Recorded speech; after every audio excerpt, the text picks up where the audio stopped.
سلام، با یک پادکست دیگه از سری پادکست های ناخدا پاد در خدمتون هستم. تو این سری پادکست ها ما قصد داریم که تو هر قسمت یک حقیقتی رو مطرح بکنیم که احتمال داره وجود داشته باشه و هیچ کس نمیتونه نقضش بکنه. ما هم قصد اثبات اون رو نداریم. این سری رفتیم سراغ روح. میخوایم مبنای این قسمت رو بذاریم بر عدم وجود روح واحد. اگر روح وجود نداشته باشه چطوری میشه؟ بیایم اول روح رو بر مبنای تعریف عرف جامعه تعریف کنیم، بعد فرض این قسمت رو بذاریم که عدم وجود روحه، یعنی آقا روح وجود نداره. ببینیم چی هست که میخوایم نفیش بکنیم. واقعیت اینه که بر باور عرف جامعه روح معنای برای توضیح صفاتی که نمیتوان آن را به جسم نسبت داد.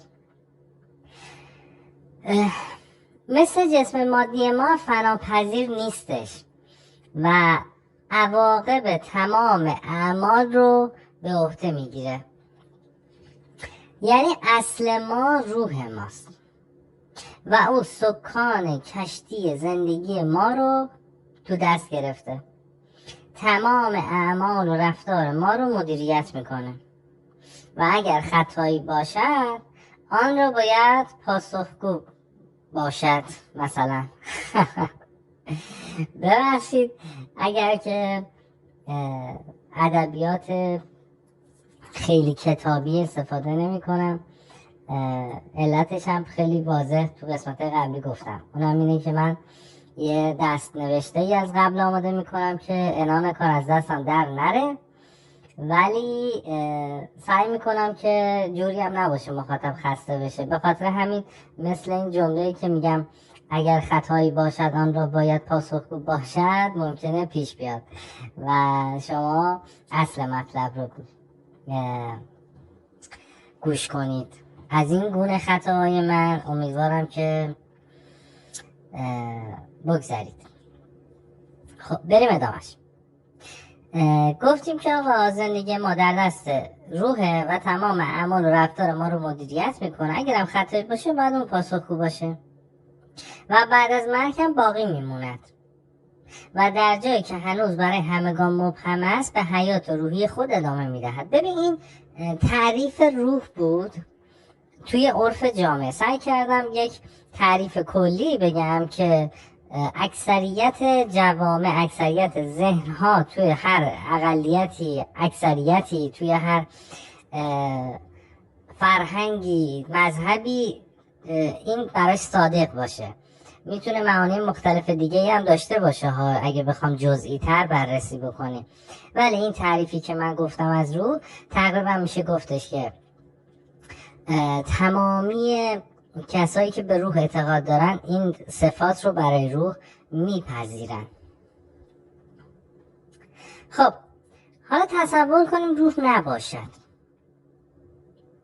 یعنی تمام اینا که تعریف کردیم که نسبتش دادیم به روح وجود نداشته باشه. پس تمام این صفات رو به چه چیزی میتونیم نسبت بدیم؟ خب اگه بخوام همه اینا رو به یه چیز دیگه نسبت بدیم فقط اسمش رو اومدیم عوض کردیم دیگه، یعنی همون روحه دوباره وجود داره. ولی واقعیت اینه که با یک نگاه جدید، با یک نگاه ریزبینانه ما میتونیم اون چیز جدیدی که داریم تعریف میکنیم با روح کاملا متفاوت باشه و این صفات رو بازم به اون نسبت بدیم. چطوری؟ میایم صفات رو به دو دسته تقسیم میکنیم. بعضی از تعاریف برای روح واجبه، یعنی اگر روح رو در نظر نگیریم باید اون صفات رو به یک چیز دیگری نسبت بدهیم. نمیتونیم اون صفات رو همینجوری رو هوا بذاریم. یعنی در صورت که روح نباشه باید یک چیز دیگر باشد تو بعضی از صفات.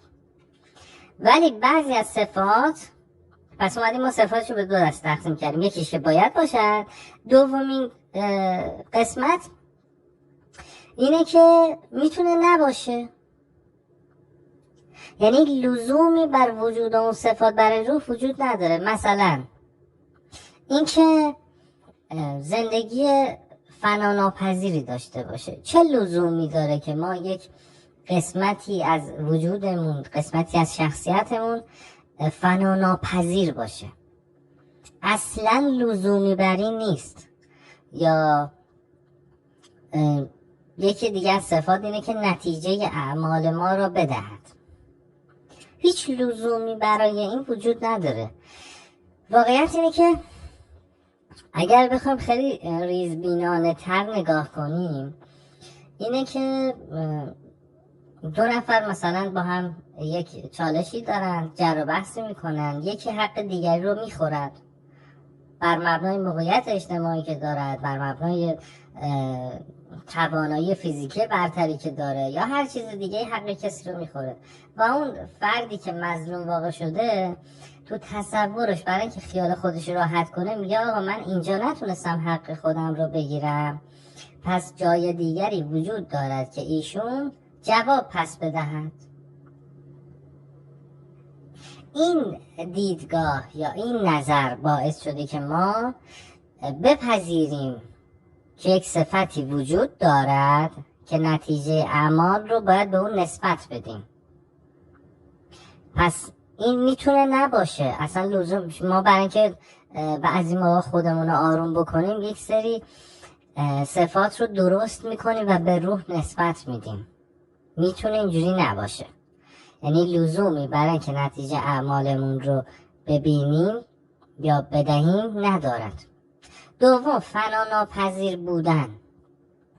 باز همین برمیگره به شخصیت خود ما. از اونجایی که ما دوست داریم زندگی ابدی داشته باشیم، تمام تلاش هایی که کردیم تو طول مسیر زندگیمون بی ثمر نمونه. مثلا اگر اومدیم به کسی هدیه‌ای دادیم، نیکی کردیم، محبتی کردیم، دوست داریم نتیجه این رو ببینیم. یا اگر وسیله‌ای رو ساختیم، یک خونه بزرگی رو ساختیم، یک وسیله‌ای رو اختراع کردیم که به بشریت کمک میکنه، دوست نداریم ته این با مرگ ما تموم بشه. یعنی ما این برامون سخت هضمش. دوست داریم که زندگی ابدی داشته باشیم که در ادامه، که بعد از مرگمون هم ادامه داشته باشه. این رو دوست داریم و این صفت فناناپذیر بودن رو میتونیم نشأت گرفته از این بدونیم که دوست داریم ادامه بدیم، دوست نداریم یه جا تموم بشیم. این جمله یکم ممکنه جمله تلخی باشه، ولی خب این واقعیت ممکنه وجود داشته باشه که ما بعد از مرگمون تموم میشیم. یعنی هیچ ادامه‌ای برای ما تصور نشده.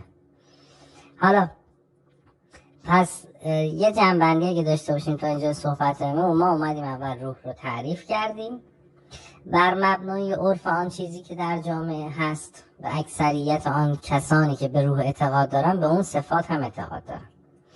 بعد اومدیم اون صفات رو به دو دسته تقسیم کردیم: صفاتی که باید باشد و آن را به یک چیزی نسبت بدیم. اگر به روح نسبت ندیم پس به چی نسبت بدیم؟ یک سری صفات رو هم نشأت گرفته از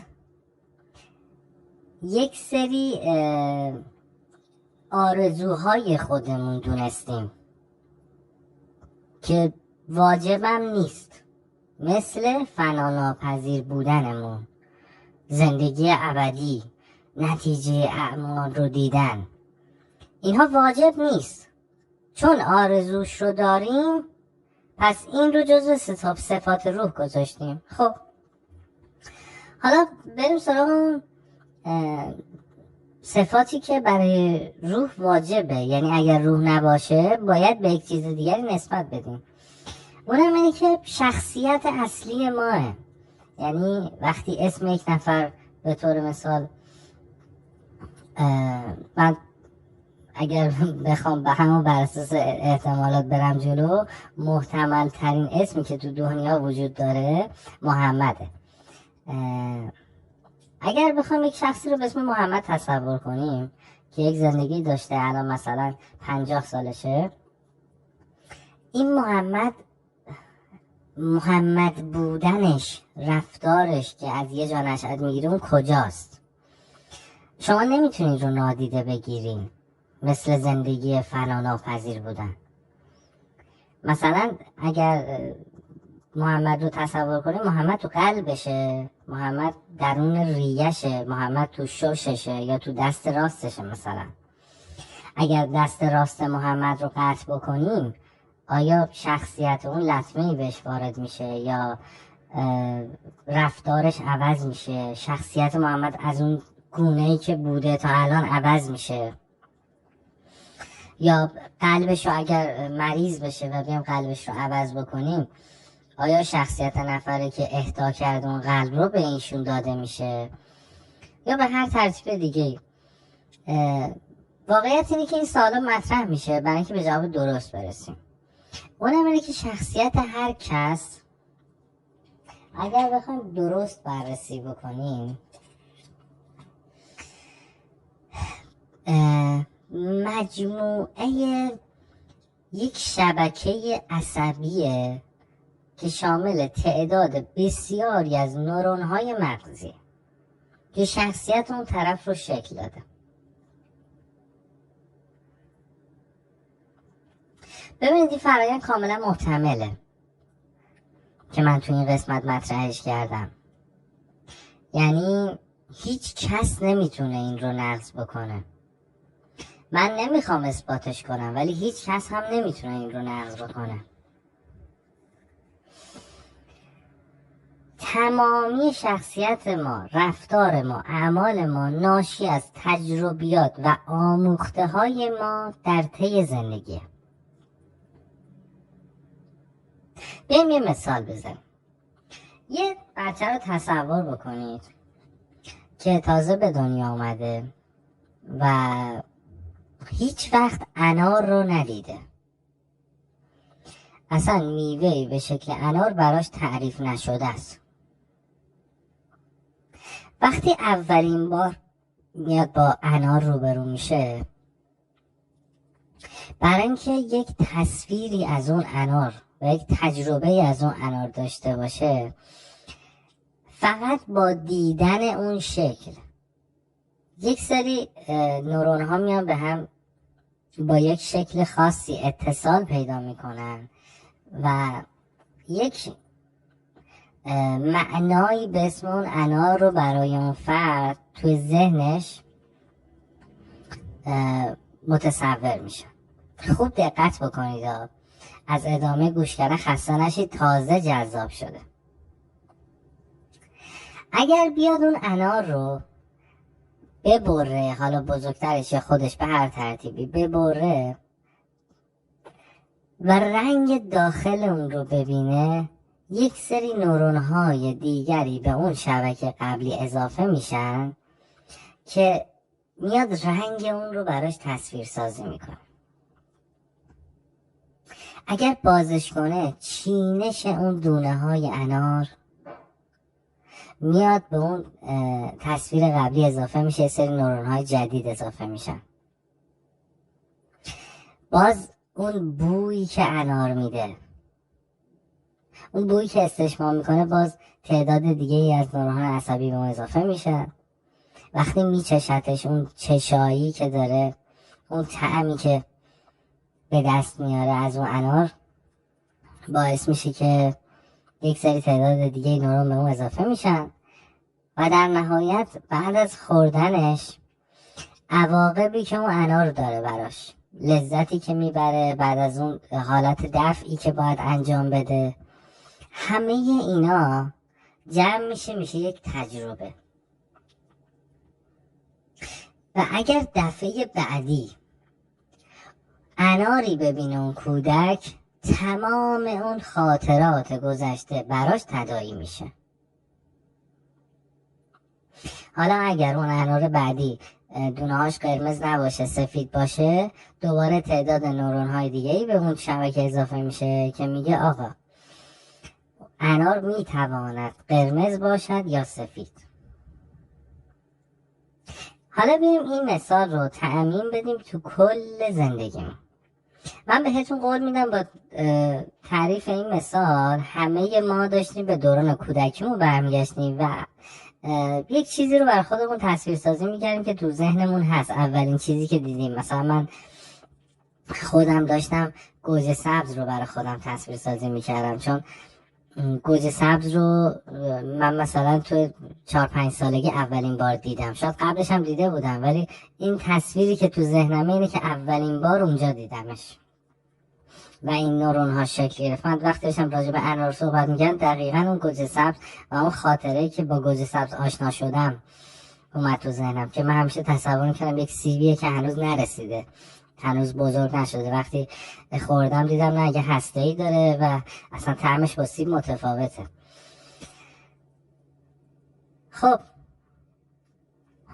پس بیایم اینجوری تصور کنیم که شخصیت ما اگر الان صبح زود از خواب بیدار میشیم، صبح دیر از خواب بیدار میشیم، به دیگران محبت میکنیم یا خسیس هستیم، پول خرج نمی کنیم یا تمایل به مسخره کردن دیگران داریم یا هر چیز دیگه ای که شخصیت ما رو شکل میده، ناشی از تجربیات گذشتمونه. طی مسیر تمام شخصیت ما شده اون مجموعه عصبی که تعداد بسیار زیادی نورون مغزی تشکیل دادن و این نورون ها هیچ وقت تموم نمیشن. تعداد بسیار زیادی هستن که اگر ما بخوایم اینا رو دونه دونه بشماریم هم هر ثانیه یک دونشون رو بشماریم شاید میلیاردها سال طول بکشه. اگر بیایم روح رو در نظر نگیریم و شخصیت رو نسبت بدیم به نورون‌های مغزی، کاملا این احتمال وجود داره و چند تا نتیجه میشه ازش گرفت. اونم اینه که بعد از مرگ ما تموم میشیم و هیچ دنیایی بعد از مرگ در انتظار ما نیست. حالا اینکه ما تمام این دنیا رو شناختیم یا نه یه بحثه ها، یعنی اینکه تو این دنیا مثلا ما 3 بعد رو فقط شناختیم از فضا و 1 بعد زمان رو. اگر 4 بعد وجود داشته باشه و هنوز ندیدیم، 5 بعد وجود داشته باشه و هنوز نتونستیم بهش دست پیدا بکنیم به هر دلیلی، اون یه بحثه. اینکه ما تموم میشیم تو همین دنیا هم یه بحثه و این دوتا با هم متناقض نیست. ما در حال حاضر تو این جای زندگی میکنیم که اسمشو گذاشتیم دنیا، اسمشو گذاشتیم این دنیا، اسمشو گذاشتیم نمیدونم هر چیزی که تو هر مذهبی بهش اعتقاد داریم اسمشو گذاشتیم و داریم توش زندگی میکنیم. اگر بمیریم در اصل ما اختلالی توی سیستمی که داریم زندگی میکنیم، تو سیستم سلولی بدنمون رخ داده. مثلا اگه شلیک بشه به قلبمون، خب سیستم خونرسانی این مجموع سلول هایی که تو بدن من هست به مشکل خورده و من تموم میشم. یعنی هیچ ادامه‌ای برای خودم تصویر سازی نباید بکنم. اگر این نظریه رو بپذیریم، باز میگم من قصد توهین، اهانت به هیچ دین و مذهب و فرهنگی ندارم و فقط حقیقت هایی رو مطرح میکنم تو این پادکست ها که ممکنه وجود داشته باشه. من قصد اثباتش رو ندارم و هیچ کس هم نمیتونه نقضش بکنه. فرضیه های من رو اگر کسی میتونه نقض بکنه حتما کامنت بذاره. حتما دوست دارم مثلا تو لایو با هم صحبت بکنیم، استقبال میکنم از این موضوع. ولی بحث اصلیمون دور نشیم، نتایج این فرضیه این قسمت رو داشتیم میگفتیم. اونم اینه که ما بعد از مرگمون تموم میشیم، سیاهی مطلق. و خبر خوب یا بد،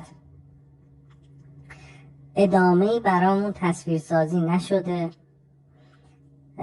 اعمالمون در این دنیا هیچ عواقبی در دنیای دیگر فرضی وجود ندارد. این هم خوبه هم بده و مهمترین قسمتش به نظر من این فرضیه اینه که برای جامعه خطرناک. یعنی شاید فرضیه خیلی قشنگی باشه ها، می بررسیش میکنی میبینی که چقدر جالبه. تو بعضی از زندگی ها میبینی که اگر دنیای بد نباشه، تو این دنیا خب خوب دارن زندگی میکنن. همه یکی از دغدغه هاشونی که اون دنیا میخوان چجوری جواب پس بدن مثلا. ولی اگر این تصویر عامه جامعه باشه خیلی تصویر خطرناکیه. با اینکه این احتمال وجود داره این فرضیه که من مطرح کردم، ولی خیلی خوشحالم که این تو جامعه رواج نداره، چون با رواج داشتن این نظریه قتل و غارت و تجاوز و آدم کشی و به راحتی شیوع پیدا میکنه و هر کسی هر جایی که بتونه در بره یه کاری رو بکنه انجام میده و قانون سفت و سختی باید برای انسان ها گذاشت تا بتونن تو جامعه کنار هم زندگی بکنن و خود مجریان اون قانون ممکنه اون حس عذاب وجدانشون رو از دست بدن و در نهایت چون میدونن جای قرار نیست جواب پس بدن در دنیای دیگری بیان و حالا قوانینی که خودشون گذاشتن و مجری قانون زیر پا بذاره. در هر صورت بسیار نظریه خطرناکیه. البته که رواج نداره تو جوامع. یعنی ما اکثریت اعتقاد داریم که روح وجود داره و روح فنا ناپذیر است و اعمال ما رو پاسخ میدهد در جای دیگر. ولی در حال حاضر خیلی هم هستن این نظریه من رو که تو این قسمت گفتم میپذیرن و جور دیگری زندگی میکنن. خلاصه این قسمت فکر میکنم خیلی طولانی تر شد ولی جذاب بود. امیدوارم لحن گفتنم، نوع بیانم، نوع چینش مطالبی که گذاشتم براتون خسته کننده نباشه. ولی اگر 2-3 تا پادکست قبلی و این پادکست رو گوش بدین کاملا متوجه شدین که مسیر این کانال بر چه اساسیه و ما قراره چی رو به شما ارائه بدیم. فقط قراره که با هم کمی فکر کنیم که اگر این گونه باشد چه می شود. فکر کنیم که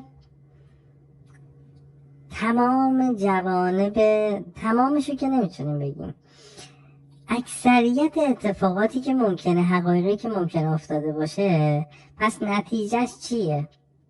یا اگر نتیجهش اینه ما مثلا اگه اون فرضیه رو پذیرفتیم روش زندگیمون رو یا میتونیم بهتر بکنیم که ثمره قشنگتری برامون داشته باشه یا از این قبیل.